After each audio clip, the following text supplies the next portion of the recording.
Hi guys, welcome back to a new episode of Tech It's Simple. Today, in this video, I'm going to show you how you can log into your Threads account. Keep watching the video till the end to log into your Threads account. Firstly, go ahead and launch/open your Threads application. The homepage of Threads application will appear on the screen. Now, to log into your Threads account, enter your username, email address, or phone number and password associated with the Threads account, and tap on Login. Click on the eye icon to check if you have entered your password correctly or not. It will log you into your Threads account in no time.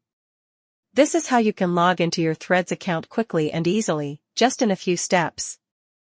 If you have any thoughts or queries, let us know in the comment section. Don't forget to subscribe to our channel. Also, press the notification bell icon so that YouTube will notify you whenever we post a new video. I hope this video was helpful to you. Thank you so much for watching.